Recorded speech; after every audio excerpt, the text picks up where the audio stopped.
Okay, now to talk about contrast and sharpening. So here's an image that can benefit both from some cropping and also from some work with contrast. So the first thing I'm going to do is go ahead and crop it. I already had it set for 8 by 10, so I'm going to crop. I don't want that little guy in the bottom there. I don't like that little tan on the edge. Now I'm actually kind of using the rule of thirds a little bit more. I might even take that down off the bottom there, and I have enough information to do this here, so this should be okay. So there's my crop, and now let's say I kind of feel like yeah, I have some good highlights and shadows here, but lots of dull as well. Now there's a lot of different ways to address contrast in an image, and I'm going to show you just a couple of really simple ways to do that. I'm also going to use sharpening to try and pop up my detail. It's relatively sharp, but I was shooting from a long way away. This is a 400 millimeter lens, and so my my sharpness is not at everything it could be. So I'm going to try to pop up the sharpness just to make it appear that things are a little better, a little sharper. My depth of field was really compressed because of the focal length. You can see here I'm sharp in here, but then soft here. So let me back out of that. Okay, so the first thing I'll do is I just address the contrast. Now, our color adjustments in Photoshop, for those of you who are new to this, are actually under Image and Adjustment. And there's a number of different options here. I'm just going to have you guys start with, because I'm talking about contrast in the darkroom, I'm going to show you how to do some basic contrast things in Photoshop. So I'm just going to use brightness and contrast. Now, here I think that while I do have some fair highlights, and let me see if I can bring that up. There we go. There's my histogram. It's not, I mean, my histogram shows me that I have, I don't have anything like super bright or super dark. It's, most of my information is kind of to this duller side, don't have a lot of highlights.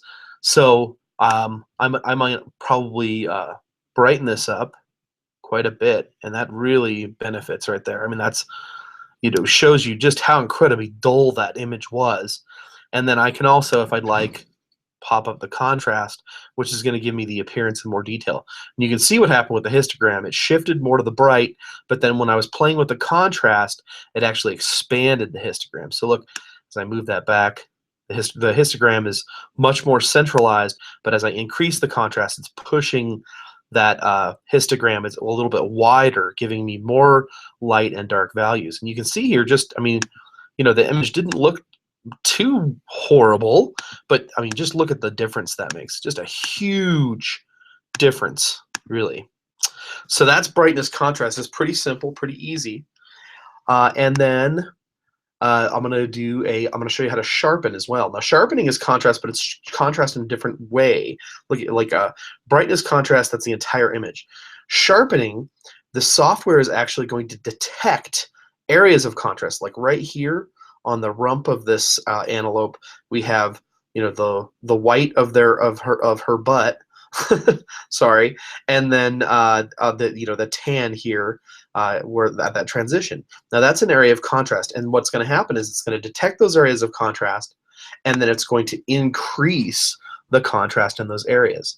So I'm going to go in. Sharpening is a filter, and I'm going to go to Filter, Sharpen, and there are, again, a number of different types of sharpening.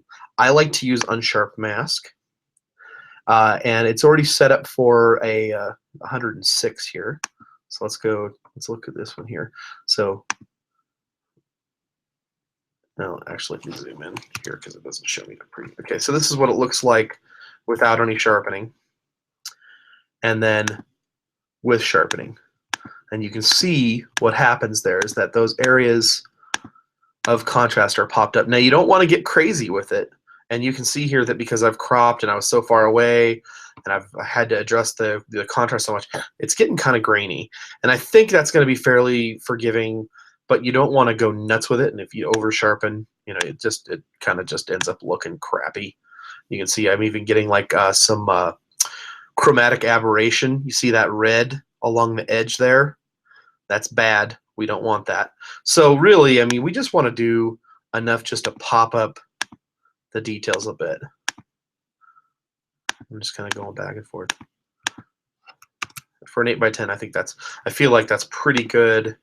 And I just like to go back, before and after. I'm feeling pretty good about that. So there's a really basic, quick tutorial on contrast and sharpening to give you guys who are shooting digital in this class a little bit to work with that would be kind of the equivalent of working with poly contrast filters in the darkroom.